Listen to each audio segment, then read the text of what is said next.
Steve is with us. Steve's in New York City. Hi, Steve. How are you? Hey, Dave and John. Thanks for taking my call. Appreciate it. Sure. What's up? Well, recently retired, about a year now, 53 years old. I have my work retirement, but my mom had passed away about 18 months ago. We sold her house, and I inherited $150,000 that way.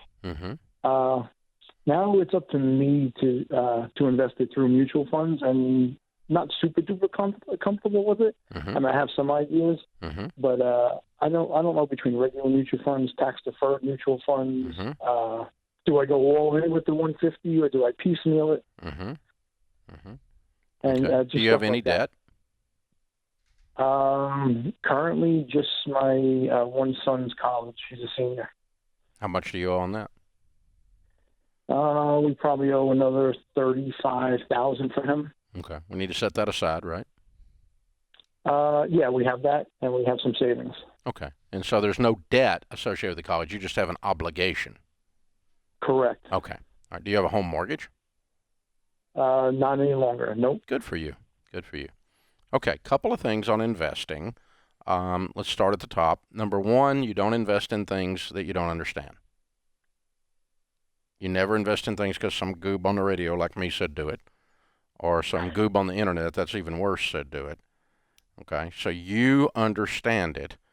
And the Bible says in the multitude of counsel there is safety, and what that means is you get some experts around you to give you advice, and the advice is not that you follow the expert, the advice is so that you understand something you didn't understand before. So your financial people need to have the heart of a teacher. So that when you sit down with your financial person and you get up and leave, you need to know something you didn't know before you sit down. Every time. Every time. Okay.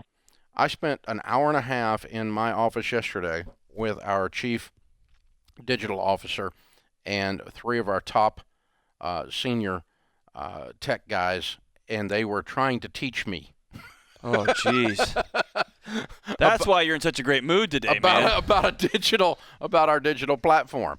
And I do not have to be a digital expert to be the CEO of this digital company, but I do have to grasp the vernacular, and I do have to grasp enough of it to help them to make wise decisions under their help. So the multitude of counsel, these experts are in my office teaching me about my company yesterday. In this case, they're teaching you about your money that you inherited from the passing of your parent, right?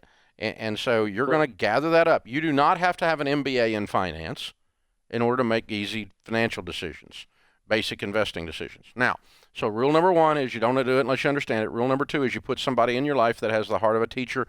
You can click SmartVestor Pro at DaveRamsey.com or SmartVestor and find the person in your area we recommend. They don't work for us. They pay us an endorsement fee, and they have to agree to approach your investing the way that we teach and with the heart of a teacher. I personally invest, Steve, inside my retirement accounts in 4 types of mutual funds: growth, growth and income, aggressive growth, and international. Outside of retirement accounts, those funds all create taxes each year as they grow. That's a problem. There's 2 ways to avoid that with your $150,000.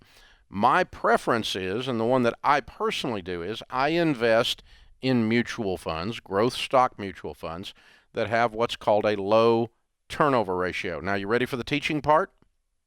Okay. Here we go. If you buy a rental house for $200,000 and it goes up in value to $300,000 and you still own it, you do not owe taxes on that $100,000 in growth because you've not sold the house. Agreed? Correct. So you've got capital gains growth, but you don't have any taxes because you've not sold it. Stock is the same way. If a share of stock goes from $50 to $70, you don't pay taxes on that $20 gain until you sell it.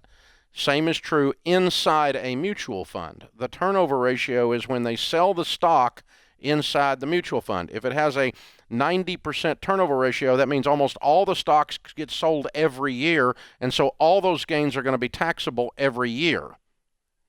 If they have a 5%, right? If they have a 5% turnover ratio, which is a low turnover ratio, that means you're not going to pay taxes on the increase in value until you sell the mutual fund, because they aren't selling the stocks inside the mutual funds hardly at all, much like that rental house or that share of stock. Did that make sense? It definitely did. So that low turnover, what number am I looking at? Is it under really 10? You want an under 10% 10% turnover ratio. Under 10%. Okay. Yeah, because anything that turns over, the gain is they're going to send you a tax bill on the gain every year. Every year, yes. Okay. So you want it to not turn over hardly at all, so that it only grows without taxes until you sell it. Now, if you hold it a year, when you sell it, you're going to be taxed at capital gains rate, 15%, rather than the ordinary income rate, 30%, 40%. So Right. the tax Okay, rate, yeah, the tax rate's also much lower for you. So it's tax efficient two different ways. One is you're not taxed till you sell it, and two is when you do sell it, it's taxed at a capital gains rate. Your SmartVestor Pro can help you with every bit of that and finish teaching you what I did in 5 minutes. But that's the whole thing. All you got to do is learn some basic things like that. This is not rocket science. You just got to have somebody who knows their stuff, and they show you how, and then you know your stuff. So you do it smart.